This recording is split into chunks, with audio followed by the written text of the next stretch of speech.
Hello നമസ്കാരം, എല്ലാവർക്കും സുഖം തന്നെയല്ലേ? നമ്മുടെ ചാനലിലെ മറ്റൊരു പുതിയ ഇൻഫർമേറ്റീവ് വീഡിയോയിലേക്ക് എല്ലാവർക്കും സ്വാഗതം. ഈ വീഡിയോ ഇസ്രായേലിൽ കെയർ ഗീവേഴ്സ് ആയിട്ട് ജോലി ചെയ്യുന്ന ആൾക്കാരിലേക്ക് നമ്മളുടെ സ്പെഷ്യൽ വിസയെ കുറിച്ചും അല്ലെങ്കിൽ 188% ഉള്ള ജോബിനെ കുറിച്ചുമുള്ള ആ ഒരു ജോലിയെക്കുറിച്ച് കൂടുതൽ ഡീറ്റെയിൽസ് ഒന്നുകൂടി വിശദമായിട്ട് പറഞ്ഞു കൊടുക്കാൻ വേണ്ടിയിട്ട് ചെയ്യുന്ന ഒരു വീഡിയോ ആണ്. ഈ വിഷയത്തെ സംബന്ധിച്ച് ഒത്തിരി പ്രാവശ്യം ഞാൻ വീഡിയോ ചെയ്തിട്ടുണ്ട്.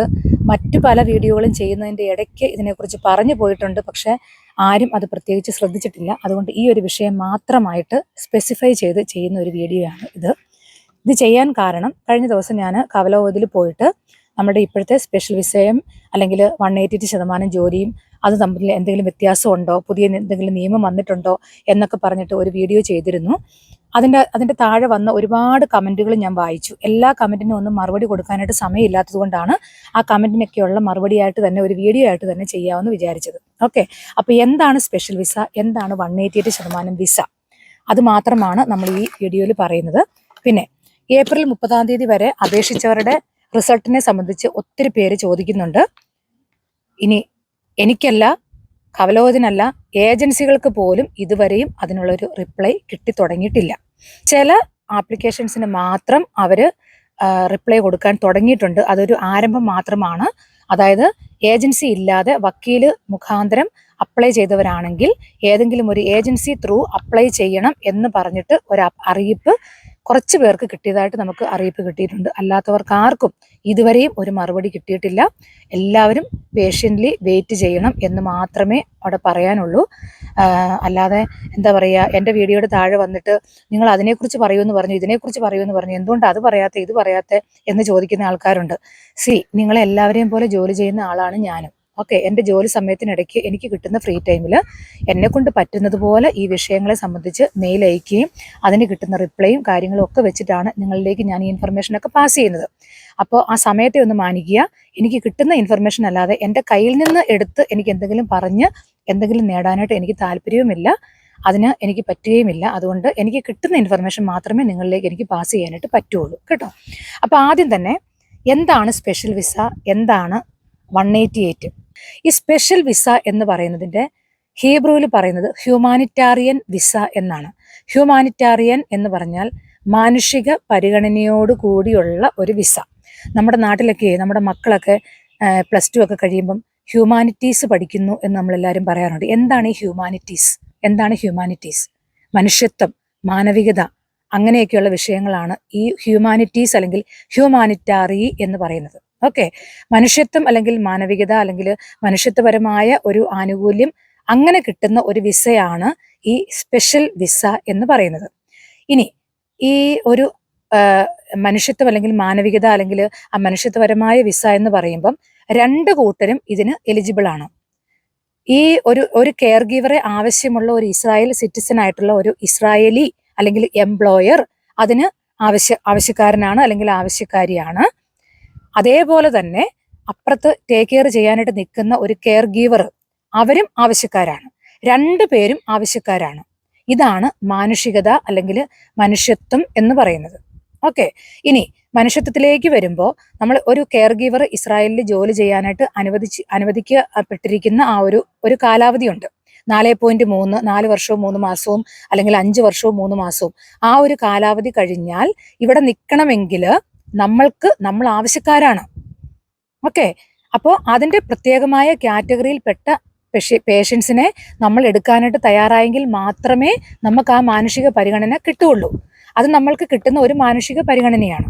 അതേപോലെ തന്നെ ഒരു ഇസ്രായേൽ സിറ്റിസൺ ആയിട്ടുള്ള ആൾക്കാർക്ക് ഒരു കെയർ ഗീവറിനെ ആവശ്യമാണെങ്കിൽ, ഓക്കെ, ആരും എടുക്കാത്ത ഒരു ജോബാണെങ്കിൽ, അത്രയും ബുദ്ധിമുട്ടുള്ള ഒരു ജോബാണെങ്കിൽ ഒരു കെയർ ഗീവറിനെ വേണമെങ്കിൽ അവരും കുറേയൊക്കെ ഒരു എന്താ പറയുക സാക്രിഫൈസ് ചെയ്യണം. അവർ കുറച്ചൊക്കെ വിട്ടുവീഴ്ചകൾക്ക് തയ്യാറാവണം. അങ്ങനെ വിട്ടുവീഴ്ചകൾക്ക് തയ്യാറാകുന്ന ആൾക്കാർക്ക് ഇവിടുത്തെ ഇസ്രായേൽ ഗവൺമെന്റ് കൊടുക്കുന്ന ഒരു മാനുഷിക പരിഗണന, അതാണ് ഹ്യൂമാനിറ്റാറിയൻ വിസ. ഇസ്രായേലികൾക്കും നമ്മുടെ വർക്കേഴ്സിനും തുല്യമായ പരിഗണനയോടുകൂടി കൊടുക്കുന്ന ഒരു കാറ്റഗറിയാണ് ഈ ഹ്യൂമാനിറ്റാറിയൻ വിസ അല്ലെങ്കിൽ സ്പെഷ്യൽ വിസ എന്ന് പറയുന്നത്.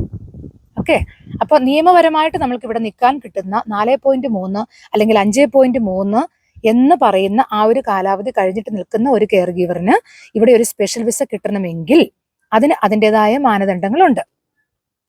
ഇനി ഇസ്രായേൽ സിറ്റിസൺഷിപ്പിലുള്ള ഒരാൾക്ക് ഒരു സ്പെഷ്യൽ വിസ കാറ്റഗറിയിലേക്ക് ആ ആള് വരണമെങ്കിൽ അവർക്ക് അതിൻ്റെതായ മാനദണ്ഡങ്ങളുണ്ട്. ഓക്കെ, അപ്പൊ ഈ രണ്ട് മാനദണ്ഡങ്ങളും കൂടി ഒരുമിച്ച് വരുന്ന സിറ്റുവേഷനിൽ വരുന്ന ഒരാൾക്കാണ് ഇസ്രായേലി ആയിട്ടുള്ള ഒരാൾക്കും അല്ലെങ്കിൽ വർക്കറിനും രണ്ടുപേർക്കും ഒരുമിച്ച് ഈ വിസ അനുവദിച്ച് കിട്ടുന്നത്. ഓക്കെ, ഇനി ആദ്യമായിട്ട് തന്നെ എങ്ങനെയാണ് ഇസ്രായേലി ആയിട്ടുള്ള ഒരാൾക്ക് സ്പെഷ്യൽ വിസ കിട്ടുമോ എന്ന് നമ്മൾ അറിയേണ്ടത് എന്നുള്ളത് ആദ്യം പറയാം. ആദ്യമായിട്ട് തന്നെ ഈ നോർമൽ ഹ്യൂമാനിറ്റാറിയൻ വിസ അല്ലെങ്കിൽ നോർമൽ സ്പെഷ്യൽ വിസയ്ക്ക് ഏജ് ലിമിറ്റ് ഇല്ല. പക്ഷേ അത് പെൻഷൻ ഏജിൽ നിന്ന് എബോവ് ആയിരിക്കണം. അതായത് ഇസ്രായേൽ ഗവൺമെന്റിന്റെ നിയമപ്രകാരം ഒരു ഇസ്രായേൽ സിറ്റിസൺ പെൻഷൻ കാലയളവിലേക്ക് എത്തുന്ന ആ ഒരു ഏജ് തൊട്ടുള്ള ഒരാളായിരിക്കണം. അങ്ങനെയുള്ള ഒരാൾക്ക് ആരെ വേണമെങ്കിലും സ്പെഷ്യൽ വിസയിലേക്ക് നമുക്ക് എടുക്കാം. ഓക്കെ, അതായത് ഇസ്രായേൽ ഗവൺമെന്റിന്റെ നിയമപ്രകാരം 67 തൊട്ട് 70 വയസ്സ് വരെയുള്ള ആ ഒരു സമയത്തെ പെൻഷൻ സമയത്ത് ആ ഒരു പെൻഷൻ ഏജിലേക്ക് എത്തി നിൽക്കുന്ന ഒരാളെ സ്പെഷ്യൽ വിസയിലേക്ക് നമ്മളെ പോലെയുള്ള ഒരാളെ എടുക്കാം. അതാണ് ഏജ് ലിമിറ്റ് എന്ന് പറയുന്നത്. ഇനി നമ്മളെ പോലെയുള്ള ഒരാളാണെങ്കിൽ പോലും ഈ ഒരു 4.3 അല്ലെങ്കിൽ 5.3 എത്തി നിൽക്കുന്ന ഒരാള് സ്പെഷ്യൽ വിസയിലേക്ക് പോകുമ്പോൾ, ഫസ്റ്റ് സ്പെഷ്യൽ വിസയിലേക്ക് പോകുമ്പോൾ ഇതാണ് അതിന്റെ ഏജ് ലിമിറ്റ്. അതായത് ഇസ്രായേൽ ഗവൺമെന്റിന്റെ നിയമപ്രകാരം പെൻഷൻ ഏജിൽ എത്തി നിൽക്കുന്ന ഒരാളായിരിക്കണം.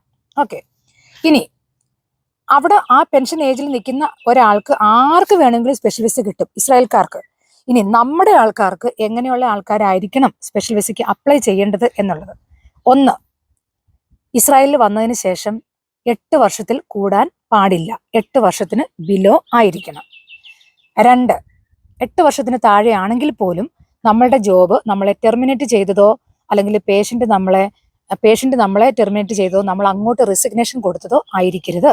ഇത് രണ്ടും നമുക്ക് നെഗറ്റീവാണ്. 3, നമ്മൾ ഏതെങ്കിലും ഒരു എംപ്ലോയറിന്റെ കീഴിൽ, അതായത് ഈ സ്പെഷ്യൽ വിസയിലേക്ക് കയറുന്നതിന് തൊട്ട് മുമ്പുള്ള ജോബ് അല്ലെങ്കിൽ 4.3 എത്തുന്നതിന് മുമ്പുള്ള ജോബ് 2 വർഷം, അതായത് 24 മാസം കംപ്ലീറ്റ് ആയിട്ട് നമ്മളൊരു എംപ്ലോയറിന്റെ കൂട്ടത്തിൽ ജോലി ചെയ്തു എന്നുള്ളതിന്റെ തെളിവ് നമ്മളുടെ കയ്യിൽ ഉണ്ടായിരിക്കണം. ഇത്രയും കേസിൽ മാത്രമേ നമുക്ക് നോർമൽ സ്പെഷ്യൽ വിസയ്ക്ക് അപ്ലൈ ചെയ്യാൻ പറ്റത്തുള്ളൂ.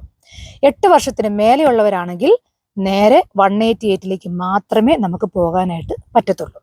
ഇനി നമ്മൾ ഈ പറഞ്ഞ ഈ ഒരു കാറ്റഗറിയിൽ 8 വർഷത്തിന് താഴെ ആയിരിക്കണം, അല്ലെങ്കിൽ 24 മന്ത്സ് 2 വർഷം ഒരു എംപ്ലോയറിന്റെ കീഴിൽ ജോലി ചെയ്തവരായിരിക്കണം, അല്ലെങ്കിൽ അങ്ങനെയുള്ളവരായിരിക്കണം എന്ന് പറഞ്ഞല്ലോ. ഇനി അതുപോലെ തന്നെ 90 ദിവസം ലാസ്റ്റ് എംപ്ലോയ്മെന്റ് കഴിഞ്ഞിട്ട് 90 ദിവസത്തിൽ കൂടാൻ പാടില്ല. 90 ദിവസത്തിനുള്ളിലായിരിക്കണം നമ്മൾ ഈ ആപ്ലിക്കേഷൻ കൊടുക്കുന്നത്. ഇനി ഇതിനൊക്കെ ഒരു കൺസിഡറേഷൻ വരുന്നത് എവിടെയാണെന്ന് വെച്ചാൽ, നമ്മളിപ്പോൾ അപേക്ഷിക്കുന്ന ഒരു വക്കീലിനെ വെച്ചിട്ടോ അല്ലെങ്കിൽ ഏജൻസി ത്രൂവോ ഒരു സ്പെഷ്യൽ വിസയ്ക്ക് അല്ലെങ്കിൽ 188 നമ്മൾ കൊടുത്തു, 188 അവിടെ നിൽക്കട്ടെ, സ്പെഷ്യൽ വിസയ്ക്ക് തന്നെ നമ്മൾ കൊടുത്തു എന്ന് വിചാരിക്കുക. നമ്മൾ ഈ പറഞ്ഞ സിറ്റുവേഷൻ ഒന്നും അല്ല നമ്മുടെ സിറ്റുവേഷൻ. ചിലപ്പോൾ നമ്മളെ ടെർമിനേറ്റ് ചെയ്തതായിരിക്കാം, അല്ലെങ്കിൽ നമ്മൾ അങ്ങോട്ട് റെസിഗ്നേഷൻ കൊടുത്തതായിരിക്കാം. അങ്ങനെ എന്ത് കാരണമായിക്കോട്ടെ, ഈ ഒരു കാറ്റഗറിയിൽ പെടുന്ന റീസൺ അല്ലാതെ നമ്മൾ സ്പെഷ്യൽ വിസയ്ക്ക് വെച്ചിരിക്കുന്നതാണെങ്കിൽ, ആ സ്പെഷ്യൽ വിസയ്ക്ക് വെച്ചിരിക്കുന്ന എംപ്ലോയർ ഒരു 188 കാറ്റഗറിയിൽ പെടുന്ന ഒരു പേഷ്യൻ്റ് ആണെങ്കിൽ ഈ പറയുന്ന കാറ്റഗറി ഒന്നും നമ്മൾക്ക് ബാധകമല്ലെങ്കിലും നമ്മൾക്ക് ആ ഒരു സ്പെഷ്യൽ വിസ അനുവദിച്ച് കിട്ടും. അതായത് നമ്മളെ ടെർമിനേറ്റ് ചെയ്യുകയോ അല്ലെങ്കിൽ നമ്മൾ അങ്ങോട്ട് റെസിഗ്നേഷൻ കൊടുക്കുകയോ അങ്ങനെ ഏതെങ്കിലും കാരണവശാലാണ് നമ്മുടെ ജോബ് എൻഡായെന്ന് വിചാരിക്കുക. ഇനി നമ്മൾ 24 മന്ത്സ് നമ്മൾ ഒരാളുടെ കൂടെ ജോലി ചെയ്തിട്ടില്ല, ഇതെല്ലാം വെച്ച് നോക്കുമ്പോൾ നമ്മൾ നെഗറ്റീവാണ്.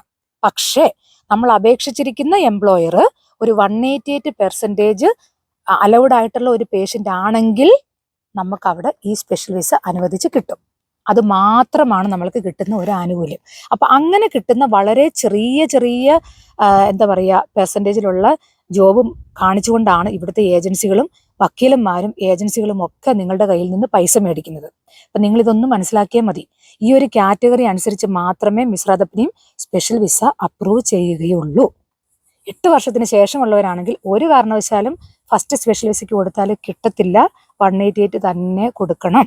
ഓക്കെ, പിന്നെ നമ്മൾ ഈ പറഞ്ഞ പോലെ ഇതിനകത്ത് ഏതെങ്കിലും ഒരു ചെറിയൊരു കൺസിഡറേഷൻ ഉണ്ടെന്നുണ്ടെങ്കിൽ അവർ പരിഗണിക്കും. ഓക്കെ, ഇനി എന്താണ് 188% വിസ? 188% എന്ന് പറഞ്ഞാൽ 64 വയസ്സിൽ താഴെയുള്ള ഇസ്രായേൽ സിറ്റിസൺസിലുള്ള ആൾക്കാർക്കാണ് ഈ 188% എന്ന് കിട്ടുന്നത്. നമ്മൾ വിചാരിക്കും ഡിസബിലിറ്റീസിൽ ഏറ്റവും കൂടിയ ശതമാനം 188 ആണ്. അല്ല കേട്ടോ. 200% ഉണ്ട്, 190% ഉണ്ട്, 225% ഉണ്ട്, 250% ഉണ്ട്. ഇങ്ങനെയുള്ള പല കാറ്റഗറി ഉണ്ട്.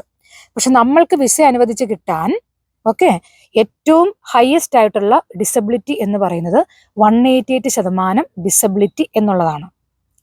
ഈ 188 മേലെ പോകുന്നത് ചില പേഷ്യൻസിന് 2 കെയർ ഗീവർമാർ ഉണ്ട്, ചിലർക്ക് 3 പേരുണ്ട്, ചിലർക്ക് 4 പേരുണ്ട്. 4 കെയർ ഗീവർമാർ വരെ അനുവദനീയമായിട്ടുള്ള ജോലികൾ ഇവിടെ ഉണ്ട്. കാരണം അത്രയ്ക്കും ബുദ്ധിമുട്ടുള്ള ജോലികളാണ്. വെന്റിലേറ്ററിൽ കിടക്കുന്നു, സക്ഷൻ ചെയ്യുന്നു, ഓരോ 2 മണിക്കൂർ 3 മണിക്കൂർ സമയം ഇടവിട്ട് പുറത്ത് കൊണ്ടുപോകണം, വണ്ടിയെ കൊണ്ടുപോകണം. നല്ല ബോധമുള്ള ആൾക്കാരായിരിക്കും മെന്റലി. അപ്പൊ അങ്ങനെയൊക്കെയുള്ള ജോബൊക്കെ വരുമ്പോൾ 3 പേര് 4 പേരൊക്കെ ജോലി ചെയ്യുന്ന ജോലികളുണ്ട്. അങ്ങനെയുള്ള ജോലികളാണ് 188 മേലെ പോകുന്നത്. 190, 200, 225, 250 എന്നൊക്കെ പറഞ്ഞു പോകുന്നത്. അപ്പൊ നമ്മളിപ്പോൾ സംസാരിക്കുന്നത് 188% കുറിച്ചാണ്. 188% ഒരു ജോബ് ആണെങ്കിൽ ഈ ഇസ്രായേൽ സിറ്റിസണിലുള്ള ആള് 64 വയസ്സിന് താഴെ ആയിരിക്കണം. അതായത് ഈ പെൻഷൻ എമൗണ്ടിലേക്ക് പോകുന്ന ആൾക്കാരൊന്നും ഈ 188 പെടത്തില്ല. 64 വയസ്സിന് താഴെ ആയിരിക്കണം. അതുപോലെ തന്നെ വൂണ്ടഡ് ആയിട്ടുള്ള ആൾക്കാരായിരിക്കണം. ഏതെങ്കിലും ആക്സിഡന്റിൽ വൂണ്ടഡ് ആയിട്ടുള്ള ആൾക്കാരായിരിക്കണം, അല്ലെങ്കിൽ ഏതെങ്കിലും മിലിറ്ററിയിലായിരിക്കുന്ന സമയത്ത് വൂണ്ടഡ് ആയിട്ടുള്ള ആൾക്കാരായിരിക്കണം.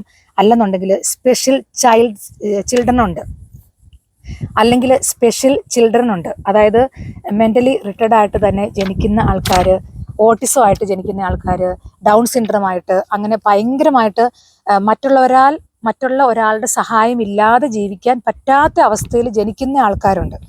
അങ്ങനെയൊക്കെയുള്ള ഡിസബിലിറ്റി ഉള്ള ആൾക്കാരെയാണ് ഈ 188 അവർ പരിഗണിക്കുന്നത്. അതായത് 100% മറ്റൊരാളാൽ ഡിപ്പെൻഡഡ് ആയിട്ടിരിക്കുന്ന മറ്റൊരാളാൽ ആശ്രയിക്കപ്പെട്ടിരിക്കുന്ന ഒരാളായിരിക്കണം.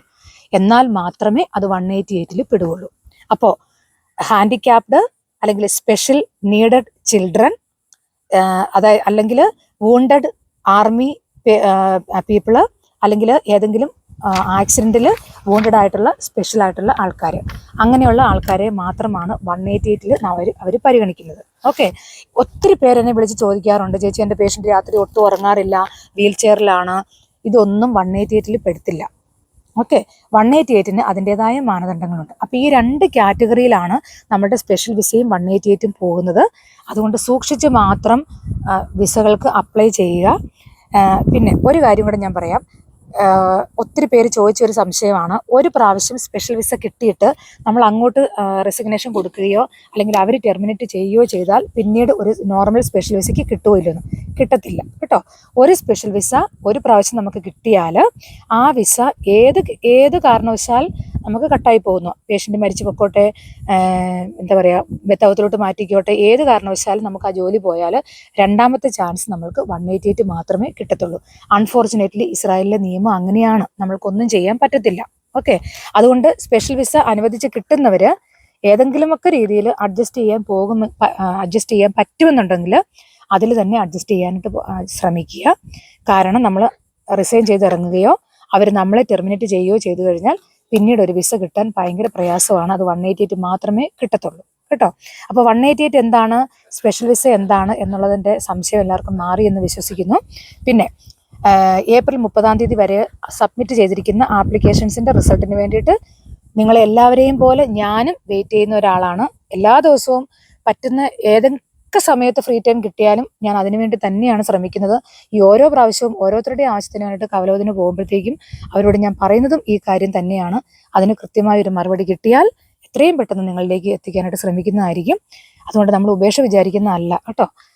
ഒത്തിരി പേര് എന്നെ കുറ്റപ്പെടുത്തിക്കൊണ്ട് ഒരുപാട് വോയിസ് മെസ്സേജ് ഒക്കെ എനിക്ക് അയക്കാറുണ്ടായിരുന്നു. ഷൈനി വീഡിയോ ചെയ്യും കവലോതിൽ പോയിട്ട് വീഡിയോ ചെയ്യും എന്ന് പറഞ്ഞപ്പോൾ ഞങ്ങൾ എല്ലാവരും ഒത്തിരി പ്രതീക്ഷിച്ചിരുന്നു. പക്ഷെ ഞങ്ങളെല്ലാവരെയും ഷൈനി ഒരുപാട് പറ്റിച്ചു എന്ന് പറഞ്ഞ് ഒത്തിരി പേര് എനിക്ക് വോയിസ് മെസ്സേജ് അയക്കുകയുണ്ടായി. എനിക്ക് അവരോടൊന്നും പറയാനൊന്നുമില്ല. കാരണം ഞാൻ പറ്റിച്ചു എന്ന് പറയുന്നതിൽ ഒരർത്ഥവുമില്ല. കാരണം ഞാനല്ല ഇവിടുത്തെ നിയമങ്ങൾ കൊണ്ടുവരുന്നത്, ഇവിടുത്തെ മിനിസ്ട്രിയാണ് നിയമങ്ങൾ കൊണ്ടുവരുന്നത്. അവർ കൊണ്ടുവരുന്ന നിയമങ്ങൾ നമുക്ക് കിട്ടുന്ന ഇൻസ്ട്രക്ഷൻ അനുസരിച്ച് നമ്മളുടെ ആൾക്കാർക്ക് മനസ്സിലാവുന്ന ഭാഷയിൽ തർജ്ജമ ചെയ്ത് തരിക എന്നുള്ളത് മാത്രമാണ് എന്നെക്കൊണ്ട് ചെയ്യാൻ പറ്റുന്ന ഹെൽപ്പ്. പിന്നെ എന്നെക്കൊണ്ട് ചെയ്യാൻ പറ്റുന്ന ഹെൽപ്പ് എന്ന് പറയുന്നത് ഇങ്ങനെയുള്ള ആൾക്കാരെ പേഴ്സണലായിട്ട് കൊണ്ടുപോയി അത്രയ്ക്കും നീഡിയായിട്ടുള്ള ആൾക്കാരെ കൊണ്ടുപോയി നേരിട്ട് അവരുടെ പ്രശ്നങ്ങൾ അവതരിപ്പിച്ച് എന്തൊക്കെ നിയമസഹായങ്ങളാണോ അവർക്ക് വാങ്ങിക്കൊടുക്കാൻ പറ്റുന്നത് അത് ചെയ്യുക എന്നുള്ളത് മാത്രമാണ്. അത് ഞാൻ നിസ്വാർത്ഥമായിട്ട് ചെയ്യുന്ന ഒരു കാര്യമാണ്. ആരുടെയും ഞാൻ പൈസ മേടിച്ചിട്ടോ അല്ലെങ്കിൽ ബിസിനസ്സിന് വേണ്ടിയിട്ടോ ചെയ്യുന്ന ഒരു കാര്യമല്ല. ഒരു സോഷ്യൽ വർക്കായിട്ട് ചെയ്യുന്ന കാര്യമാണ്. അത് വിശ്വസിക്കാൻ പറ്റുന്നവർ മാത്രം വിശ്വസിച്ചാൽ മതി, വിശ്വസിക്കാവുന്നവർ മാത്രം എന്നെ വിളിച്ചാൽ മതി. അല്ലാത്തവർ ആരോടും എനിക്ക് ഒരു പരാതിയുമില്ല കേട്ടോ. അപ്പോൾ അടുത്ത വീഡിയോയിൽ കാണാം. അതുവരേക്കും എല്ലാവർക്കും നല്ലത് മാത്രം വരട്ടെ, നന്മ മാത്രം വരട്ടെ. Bye bye.